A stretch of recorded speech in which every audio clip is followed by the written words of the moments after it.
Yeah. It does. It does say we're live. I'm going to find it on the page now. Hi, everybody at the What's On at Elephant and Castle Facebook page. I'm looking for you now. Here you are. And I'm looking for all the share buttons. Where is the share button? Hi, everybody. What's On at Elephant and Castle Facebook page. I'm still going to be doing the shares, but rather than just sitting here and watching me push buttons, I'm gonna introduce Michelle, 1/3 of Retribe, and our guest today is Charlie Brougham. Charlie is an old buddy of mine, goes back probably, over 20 years, I'm thinking, Charlie. We know each other from the broadcasting world, and also I think we're good friends. Well, I'm here. You're here, right? How you doing, buddy? I'm good, mate. Yourself? Yeah, all good. Michelle, how are you? I'm good, thank you. I'm good. Apart from, Charlie, whereabouts are you based? Are you in England at the moment? Yeah, I'm in sunny southwest London. Oh, you're sunny. See, we've had torrential rain today. Oh, we've had no rain today. We had our torrential rain and thunderstorms last night, but we're all good today. For the moment, it's going to rain shortly, I think. Wash out, May. So, do you want to? I would love to hear a bit more about you and about your journey so far. I know bits and pieces about what you do, but can we just introduce you, or can you introduce yourself to the Elephant and Castle Group? Yeah, of course. So my name's Charlie Brougham, and I'm a sports broadcaster, freelance sports commentator, working for most of the major broadcasters here in the UK, as well as international ones and governing bodies, providing commentary on all manner of sporting events, usually from around the world. But at the moment, in the last 12 months, either nothing at all or from the bottom of my garden.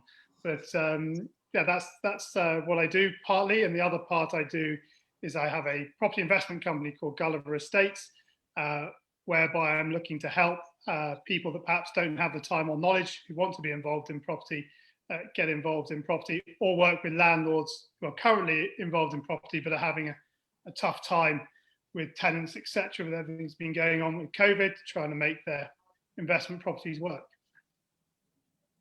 Charlie, excuse me, I want to go right back to the beginning. I think it is probably about like 21 years ago we met, and both of us were embarking on careers in sports broadcasting. I know you were with Eurosport and doing some stuff there, and I was with Sky, and there's been a huge change in landscape over sports broadcasting over the 20 years with the advent of smaller nugget-sized broadcasts. I know you do a lot of live stuff, and the live stuff is something that people don't see what goes into that. But what's been your experience over the 20 years of some of the big live broadcasting things that you've been involved in? I know the Olympics was a huge thing for you, but you've seen an evolution of sports broadcasting. What's been some of the highlights, and how have you seen it change? Yeah, well, it's changed dramatically. As I said in my opening sentence, usually traveling around the world. Now I walk the end of my garden and do it. I mean, it's incredible. When I started out, it was pretty much, a lot of the time we were on site and the whole crew were on site, and you would travel, and there was a lot of expense in getting people to and from places. And now, you see remote trucks, so people don't really move. Your directors and your producers are still in, say, central London, whether it be Sky or BT.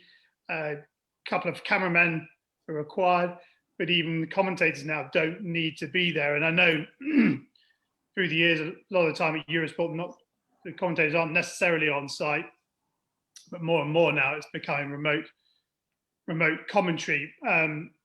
And for me, I can see why people do it, and I can see that there is a financial benefit to the company because there's a little less expense. But in terms of the product that goes out, I don't think it is as good, because when you're on site, you can talk with athletes, whatever sport you're in, you can get little nuggets that you couldn't necessarily have got had you not been on site. Only last week, I had my first gig on site since March the 16th, 2020. And it was great. We got the team sheet. There were a load of new German hockey players that I hadn't heard of before. So I walked over to the bench and said, can you just take me through the names, where they play, what position they play, all done in about 90 seconds, which would take me hours, not hours, but it would take me a long time on the internet. But you don't get that interaction. So I think as we go forward, I think you will still see more and more remote broadcasting. I did one game in February. I was sat in Brick Lane in London commentating. The MCR, the Master Control Room, organising everything, was in Stockholm. The game was in Dusseldorf in Germany, and my co-commentator was in Karachi in Pakistan, and all went out on BT. Amazing. Yeah. I love how technology has enabled things to happen like this, but I'm also wondering is that because technology came on, because budgets were cut, we've had to do this, the multiple remote areas. But I'm also wondering whether or not the product has suffered from it. Like you say, there's nothing better than being in a live environment. You can hear the excitement of commentators' voices when they're actually in the stadium. And I think there's been this time of trying it, of being cost effective so that we can get a large quantity of sport out there. But it seems like the big events are always going to be, people needing to be in a live environment, especially with what's happened over the last year. Yeah, you definitely get it. As a commentator, you definitely ride the emotion much more when you're in a stadium filled with fans cheering, and the pressure and the intensity grows as you go through a match or a game. We'll have to wait and see. I mean, let's see what happens if we go ahead with Tokyo, what happens, because that's going to be very strange in sort of fairly Spartan surroundings. I know a number of my colleagues who are commentating for the BBC will be doing it from Manchester off Tube. So we'll see.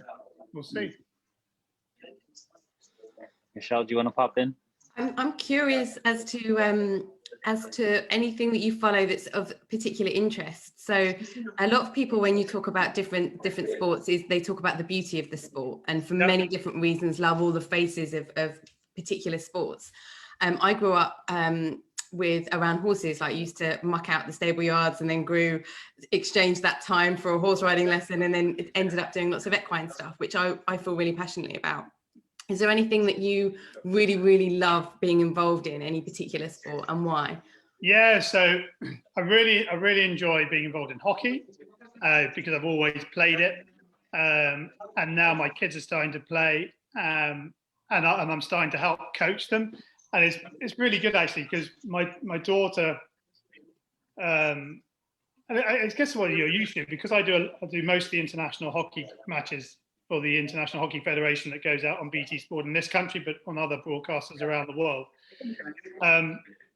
She's been to a lot of the games with me when crowds were allowed, and as a result, she hangs out in the green room and she'll talk. So the host we have and the guests we have. So we have Kate Richardson-Walsh and Helen Richardson-Walsh, the captain of the Great Britain women's hockey team that brought the BBC News at 10 to a grinding halt way back in July 2016 or August 2016.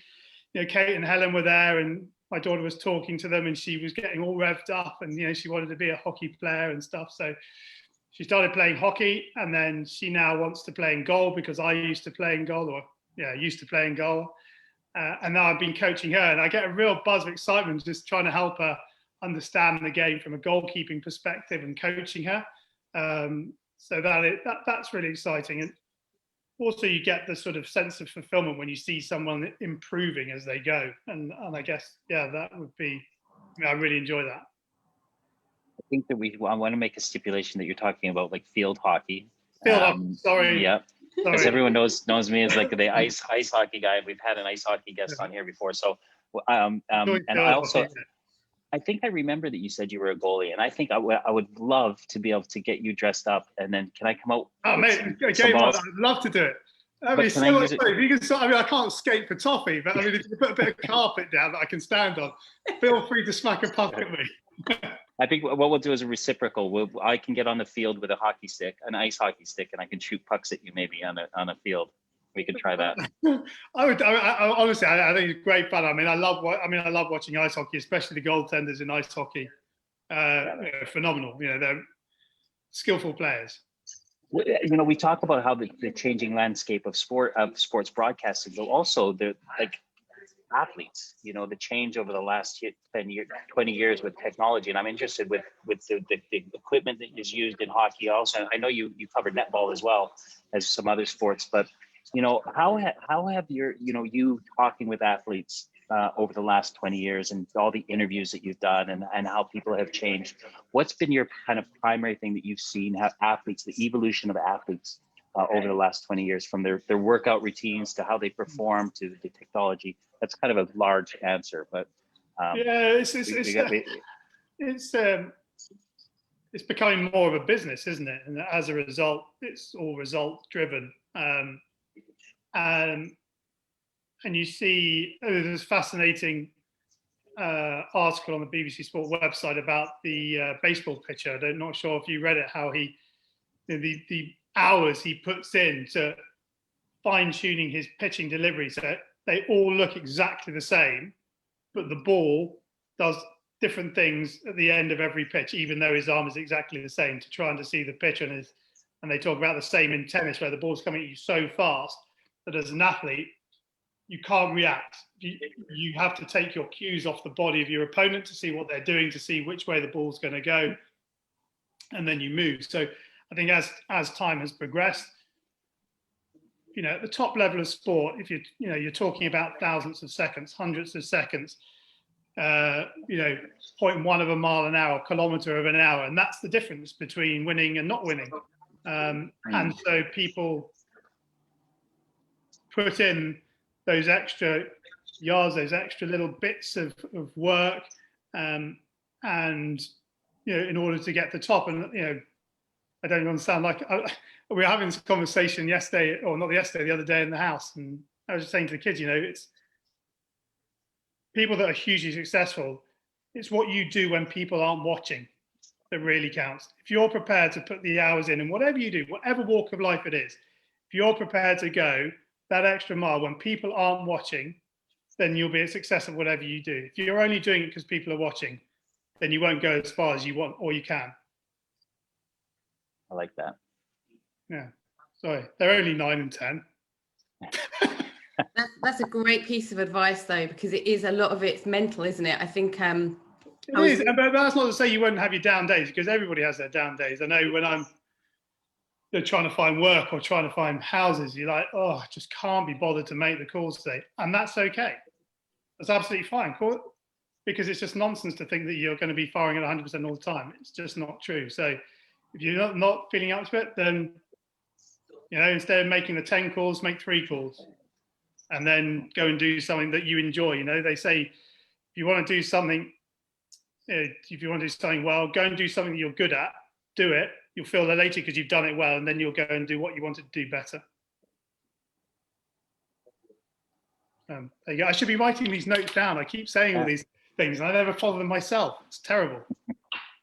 That it really is a good piece of advice, because it is a lot of it's mental and emotional that then drives your physical. So if you don't have the consistency, and you can do something really great, you can do 10 hours one day and nothing for the next 6 days of the week, and you don't build up the same kind of consistent results or the same kind of strength. Consistency it's funny. So I have a couple of mentors in sort of the property world, I guess, and they go, little consistent action achieves bigger things than just doing big chunks every so often. So you're absolutely right. Consistency is a huge thing, and that's why I said, you know, if you don't make the 10 calls you wanted to make today, but you made the 3, that's okay. Because if you make 3 and then suddenly you make 12 one day, that's fine. But you've done the little consistent things. So I think, go on, Nick. Sorry, go ahead, Michelle. Go ahead. Monopolizing. I'm just curious. So you've gone from such an amazing career in the sports industry and covering and going worldwide and all of those amazing experiences into the property world, which is very, very different. Actually, property was first, and then I went into sport, and then back into property. Okay. So, and now you help other people get onto the property ladder or look after their own portfolio? So I have my own portfolio that I look after and manage, but also we try and work with landlords. Some landlords have property that doesn't work for them. They either have voids, so there's nobody in their rooms, or they have tenants that aren't paying them rent, which, you know, all of which is quite stressful if you've only got say you have one property and you have one room that is empty, or people aren't paying and you've still got bills to pay, that can be a very stressful position to be in. So we look to try and help landlords that are in that position. If it all works out and the property fits with what we are trying to do, then we look to manage it for them and just pay them a rent that will be pretty much what they're getting currently, or perhaps a little bit more. But we would try and take that stress away from them because of the structures we have in place in terms of teams and stuff. And governance, there's a lot of rules and regulations now about being a landlord that a lot of people don't know. And so, yeah, we just try and do that. Or people that, over the last year or so, people haven't been traveling, haven't been going out. And I think a lot of that has led to the fuel in the property market, because the property market is about the one market that stayed open apart from 2 months last year in April and May. But otherwise, people have been sitting at home looking at property porn, going, I want to live in that house, and it just goes crazy. So I think that's why that has a lot to do with the rise in the prices, plus the cheap money that's out there. It's very cheap to borrow, and of course the stamp duty holiday. So a lot of that. But we look to try and help people that, as and when they start going back to work, are full-time on, putting in the hours in the office, but have always wanted to get into property for whatever reason, whether it be a pension, try and build up something of a legacy for the kids, whatever it may be, then we try and sort of work with them to achieve that. I'm interested to know that, I've actually rented 2 of your properties, I think, in my life, one in Streatham and one in Brougham. And so pay this rent as well, Michelle. I actually bought a property in about 1997 in Chiswick in Grove Park. I think it was about £117,000. The same property is now worth, and I was earning enough, like around 30-odd thousand pounds back then. So it was enough to get me the mortgage easily. But that same property is now worth 700 to 800,000 pounds, Charlie. But yet salaries are still around the same. I'm really like how are people who are buying houses, and how are people who are wanting to try to get onto the property market now, when I think the average price in London, you'll have to tell me what the average price in London is. But we're talking about a generation of people that might not actually be able to buy places. Again, kind of what's your journey over the last year since you started getting involved in property, and how the prices have gone up, but yet, where do people borrow money from? How do they get it? All that kind of stuff. So yeah, well, I mean that's sort of half, a bit of the reason why the government brought in this Help to Buy scheme. That there's been a couple of versions of that, and now 95% mortgages. So people, have to find 5%. So in case of your £700,000 flat, you've got to find 35 grand. Okay, which is still a lot of money, but a lot more affordable than 175, which is what it'd be if you had to find 25%, or 140 at 20%. So yeah, it's an interesting one, because like when I'm out trying to find properties that we want to work with or work on, they're going for over asking price, and you're getting 27 viewings. I mean, I think what's slightly different this time around with everything that's gone on is that the government has actually put money into people's pockets this time around with furlough and things like that. And people haven't been able to spend, so they've got a little bit more cash floating around that they want to invest, and they think, well, now's a good time to say move from my 2-bedroom flat into a 2-bedroom house, but I've got a garden, and now everyone wants outside space. But yeah, the answer to your question, I don't know where these people are coming from, but the point is, your money is cheap. I mean, you can borrow. You can get mortgages for 2%, and that's not a great deal of money to pay back, depending if you go interest only or repayment, depending on how, of course, you want to structure it. It's definitely more affordable in that respect. Go on, Nick. No, you go ahead. I was going to say, a lot of just a curiosity really, and to see what you see, because a lot of people that I've spoken to about property sort of in the last year, some people, I've got some friends who have completely just saved up an entire deposit. They had nothing, and during furlough they've saved an entire deposit. you know, and now they can get onto the property ladder. And then other people who haven't saved that deposit, and they're like, do I buy something buy to let now and just go and spend my life traveling and doing what I want to do and staying and renting and have that for later life, or do I go and do that now? And people are sort of really the younger generation are really questioning whether they want to be homeowners, especially in the UK, not so much I think through Europe. But home ownership obviously is the security, but it's really hard when you are a landlord and you go in as a first time landlord to understand those regulations and to understand what it is that you need to do, because it's a minefield, you know, and you have to, it's up a million times more things to consider than owning your own home. So if somebody wanted to explore that option, what kind of advice or where would you point them? So there's lots of, you can get all your sort of legislation up or online. Obviously, I'm more than happy to help if we can. But yeah, it's an interesting one, when to buy property. So there's various schools of thought. A lot of the people I talk to is don't wait to get involved in property, get involved in property and wait. And see what happens. And one thing is for sure, it's not get rich quick. Definitely not.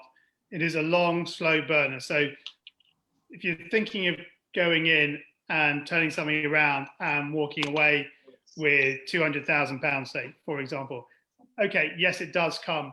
Those do happen, but those sort of deals usually happen to people that have been in it for a long time. They know what they're doing. They have all the structures in place to be able to buy something, do something to it, and have an end product that has that value added on, and they get that back. But when you're starting out, it's definitely not get rich quick. And so do you rent or do you buy? It all depends on which, you know, everybody's different. Everybody has a certain standpoint that they're coming from. I know some people that feel that you should buy in places you want to invest in and rent in the places you want to live. There's one school of thought. Personally, I would rather have my own place and then go and do my investments. So it all really depends on where you're coming from. But certainly, I sort of look towards a strategy called HMOs, which is houses in multiple occupation, or co-living, if you like. So you have anywhere between, well, in fact, it's anywhere over 3 people and upwards is classed as an HMO. It's 3 individuals forming more than 2 households. So if you had a 2-bedroom flat and you had a couple in one room and an odd person in another room, that by legal definition is an HMO. So you might have to have that license depending on where you are in the country. So I see, in terms of all those little bits and pieces, there is a lot of things that people don't know about that they should know about. And it's expensive to fix those mistakes, I think, isn't it? Yeah, it can be, because by saying I didn't know about that and doesn't stand up in a court of law. So it is your obligation as a homeowner to have all those things in place. And some areas, some councils will only require licenses if there's 5 or more people. Some will require additional licensing if there's under 5 and above 3. Some don't require any additional licensing between 3 and 5. So it really varies from, all my stuff's in London, so from borough to borough in London, it's different. So you need to, be across what's what. Yeah, you need to be clued up a bit. Yeah. Yeah. No, it's an interesting one, but yeah,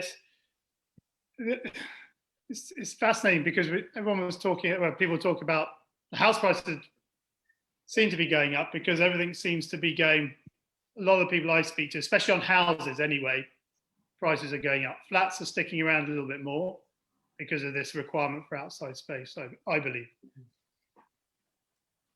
I'm wondering, Charlie, like, this is the thing that everyone always says is when's the ceiling? Where is it going to end? Like, when does property, like, how does the 2-bedroom flat in Chiswick that I bought that goes from 100 to 700,000, when is it going to reach its limit? Will it ever? Will it come down? Like, is there going to be a ceiling ever on property? Well, we live on an island with an ever-growing population, and there's already an outstripping of supply. So it's market forces. if you have enough demand and not enough stock, there's only one way things are going. Yes, it does have its corrections, but if you look at the nationwide price index, I think there's something like only 7 months since 1969 that prices have gone down, or something like that. I wrote a piece of that on my Facebook page. It's quarters, I think it is. It's like 7 or 8 quarters since 1969 that prices have gone down. I mean, don't quote me on that, but it's something around there. So it is a steady, if you look at it, it's a rising. Certainly in the UK, it rises. The average used to be a price of doubling prices every 7 years. I think that's probably extended a little bit longer now to about 10. But I think it's still going to keep on going. How did you get involved in it? Were you just like sitting at home watching Homes Under the Hammer or something like that? What made you? I can't believe those programs are still going. Listen, I'm old, like you, obviously. Not quite as old as you, I don't think. No. Basically, yeah. I'm 50. How old are you? You're. Yeah. So at the end of the year, November. Yeah. So when I was sort of 10, 11, there was no internet. I used to love going to the dentist or the doctors. Used to have magazines with all the properties in the front of it. I used to love flicking through. I love a property pool. No, I'd love to live there.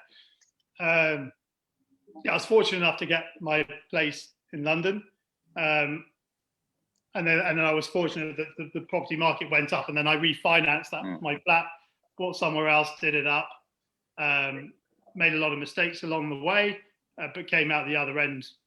I mean, I could have made more money, but I made some, so that's okay. That's a bonus, And the first three or four properties we have, we just kept refinancing and buying. But after a while, if you don't get that correct, you run out of money.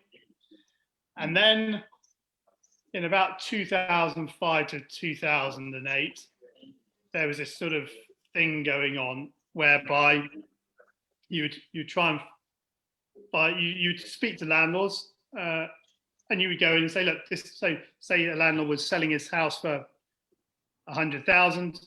You would go in and say, look, I would like your house, but I can only pay you 72,000. And obviously the landlord can say yes or no. But if the landlord said yes, you go, right, fine. So it's worth 100,000, but I'll pay you 72. So you then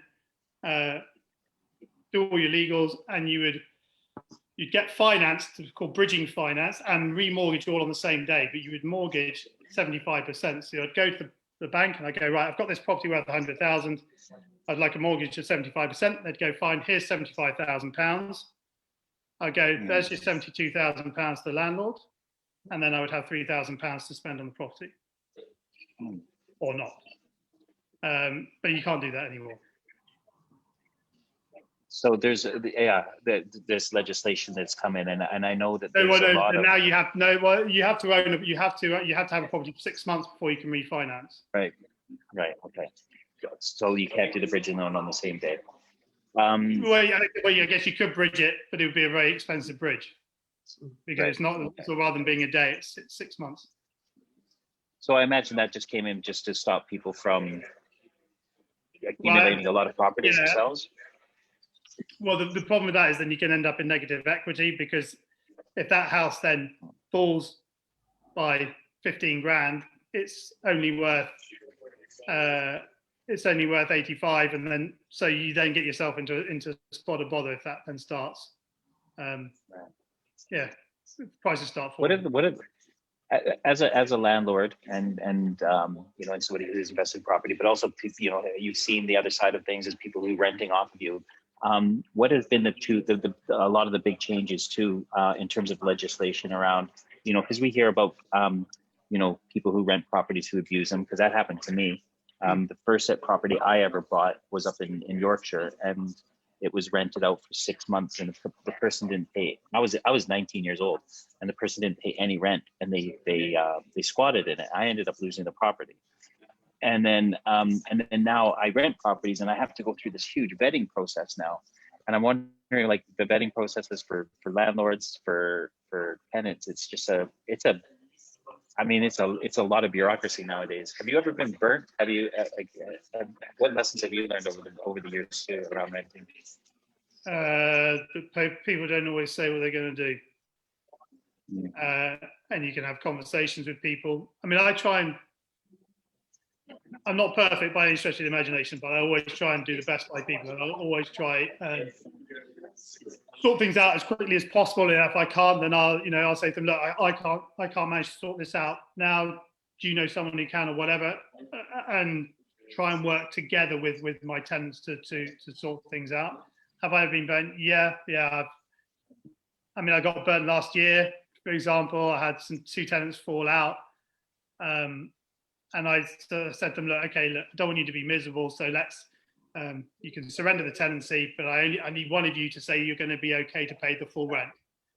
One of them said, yeah, it's okay, I'll pay the full rent, put it in an email, obviously then didn't pay full rent, and said, I never said that. I'm like, I got it in an email, And the problem is, it gets quite expensive to get all that back, and so by the end of the day, it's just like, you know what, do I want the negativity? Not really. Yes, it's a pain. And especially in the last year, I had one tenant who got into all sorts of difficulty, and then he lost his father to COVID in November last year. And this is what he's telling me. I don't know if it's true, but I'm assuming this is true because he can't really go along those lines. And he owed me money. We came to an agreement that he was going to move out. And I was thinking, do you know what? I'm not even going to bother chasing him because, okay, he owes me money, but it's bigger than that. And it's much more important. This poor guy's lost his dad. So I can only imagine the stresses and horrible place he's in right now. So I just said that, don't worry about it, you just go. And then he emailed me in March and said, would you mind if I settled you 2/3? And I said, look, if you're sure, that's fine. Whatever. And he said, okay, thanks. Look, I really appreciate you being a nice landlord. Here's 2/3 of what I owe you. And I said, okay, look, best of luck. So, Yeah. It's amazing to hear stories like that, because there are people will spread like wildfire the bad stories that they experience and the bad experiences they have with landlords. And it's true, it is hard being a landlord, because if you can go to the bank if it's your mortgage, but if it's not rent and you're a tenant, you cannot pay, and that doesn't fall on you. But somebody has to pay. Somebody then owes the bank the money for the mortgage for that property, and all of the other things that come with it. And it's so nice to hear those stories. I mean, so I'm fortunate enough that I've got a portfolio. So if I have someone who doesn't pay, then I have other income from other properties that sort of can balance that out. It's not forever, but for like a month or two or whatever it is. But if you have one, then that is very stressful, because I guess I get the tenants are in a difficult place, and that in itself is stressful for them. But if you go into a supermarket and get your shopping, and then you go, do you know what? I can't pay this month, but I'll tell you what, I'm going to take the shopping home. I'm going to eat it, and can we come up with some sort of plan? You wouldn't be able to walk out of Sainsbury's or a supermarket with a full trolley. And sometimes you go to tenants' flats, and they've got these enormous flat screen TVs that cost thousands, and you're like, well, okay, that's I get everyone's got to live, but by the same token, it's all about being responsible. I didn't work for 196 days last year because of COVID, and so I cut out on all the things I needed to buy, such as clothes or whatever. Just buy my food. Okay, we weren't going out because we couldn't go out, but you have to adjust your lifestyle to get yourself back on the even keel, and then you can go again. But I don't know. That's just my opinion, and I know it's different for different people, and it's harder for different people, and it's easier for other people. So I think you just have to do your best by people and treat people as you would want to be treated. You've got a lot of good lessons today, Charlie. I'm wondering, you're coming in on 50. You're going to join the club soon. You've had a couple of really good careers. And one of the things that I'm coming across in my life is this, I don't know when it's a midlife crisis or anything like that, but there's definitely a time where I start to look back at, things that I've accomplished in my life and, where I'm going forward. And what I do know is that it's exciting. It's exciting to know that we can have different careers like you've had. It's exciting to know that you've got 2 kids that are growing up and you've got this great good life and it's productive. And I'm wondering if there's anything inside of you that you haven't accomplished, any goals that you kind of want to look at in the future, any new initiatives that excite you, that kind of stuff. I would love to be in a position where I can pick and choose the sporting events I work on based on whether or not I want to do it. And yeah, the goal is to have the property side set up that gives me time, not necessarily money, but time to do the things that I want to do with the people I want to do it when I want to do it, rather than having to plan because we've all got to work, we've all got to earn money. So it's to try and find that balance that you have that income that gives you time. Yeah, you've always been a very consistent hard worker since I've known you. Well, there you go. It's because you can judge a book by its cover. But you've picked a couple, definitely the property stuff, because I've got a cousin who has a portfolio too, and the amount of work that goes into it. And I've seen you tear out kitchens, and I've seen you, plastering up walls. It isn't an easy thing, like you say, and the profit margins just aren't there like they used to be. It is a lot of work, isn't it?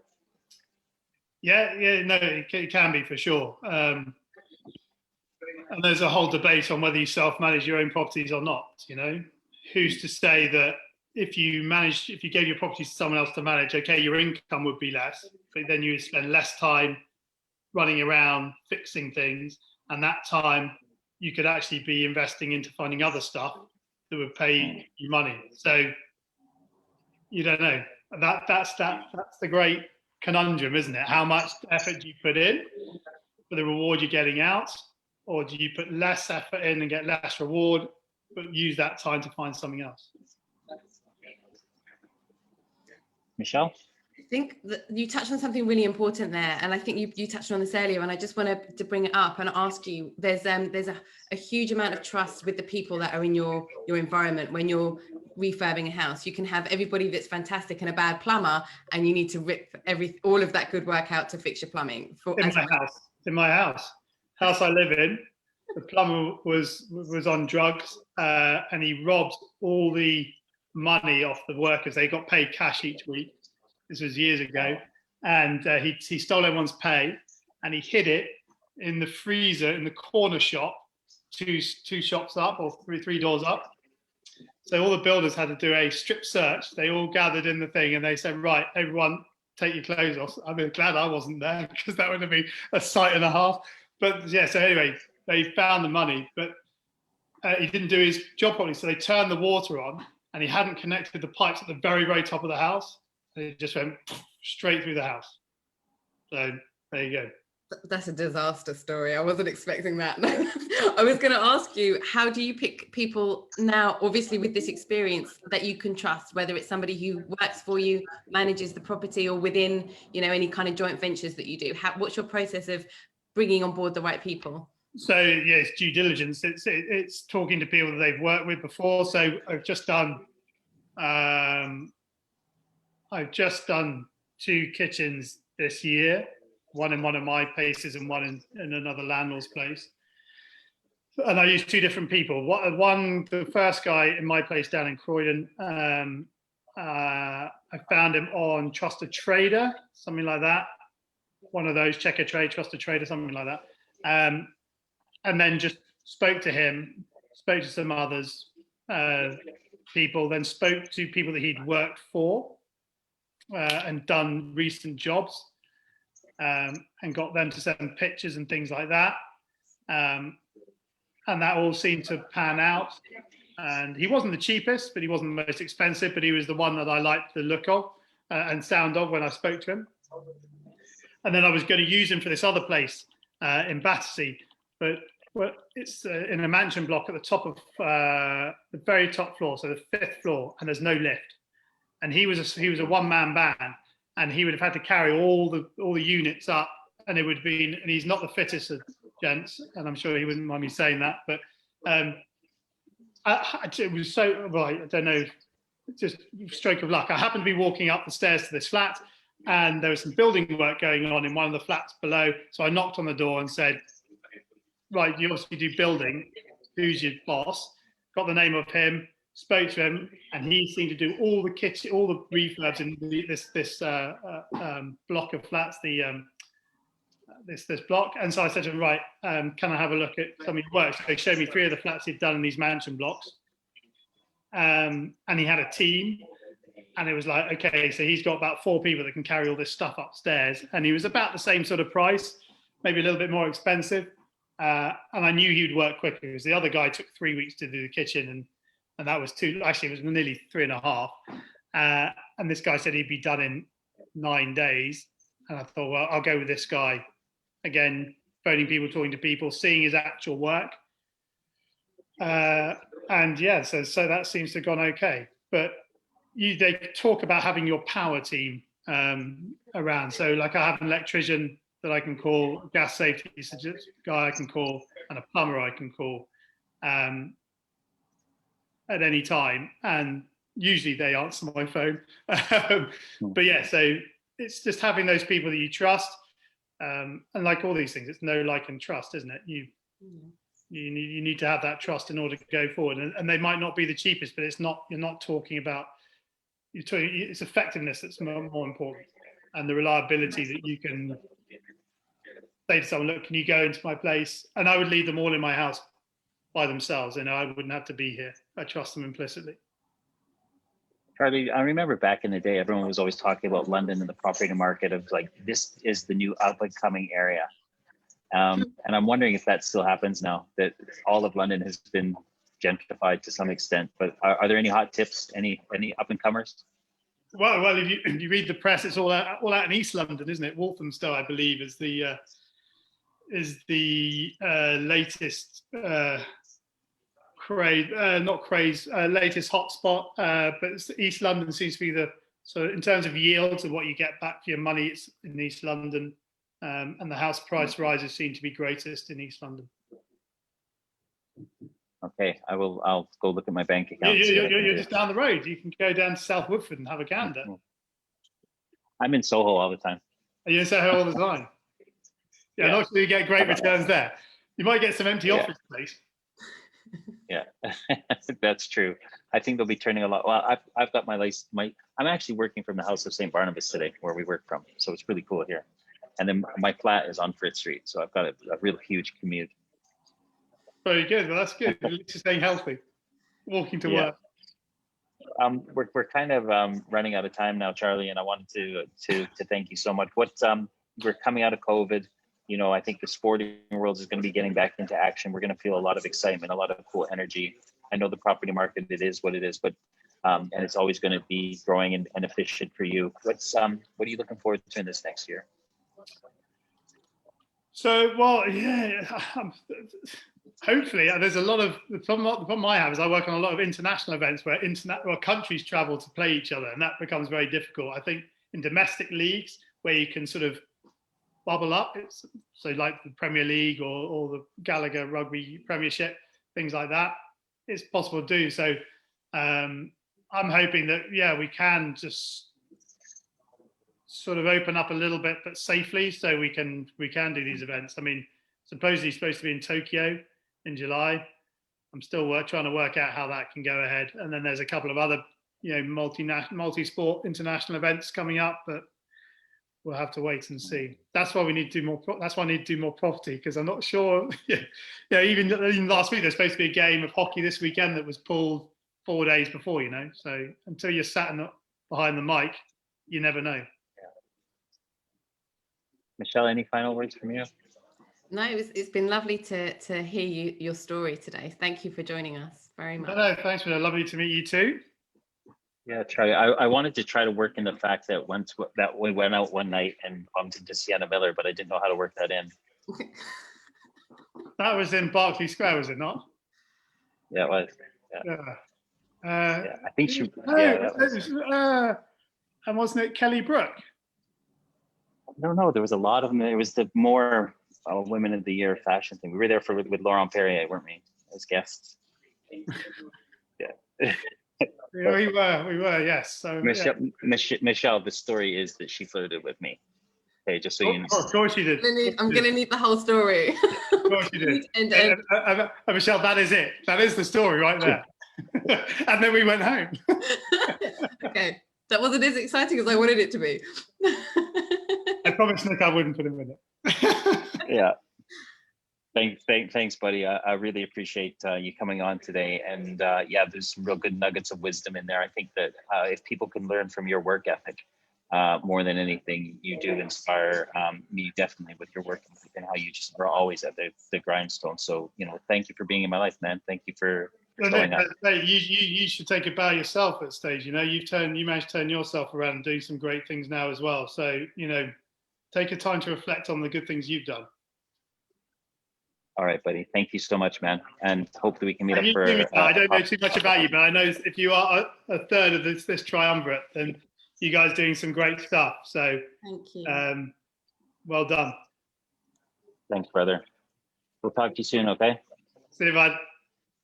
Thanks everybody for joining. Thanks everyone for joining us today. Don't forget to join us on Thursday at 11 when Michelle and I are going to be leading a workshop. Michelle, what's it going to be on? It's about igniting your passions this week. Amazing. Thanks everybody for joining us, and we'll see you later. Bye.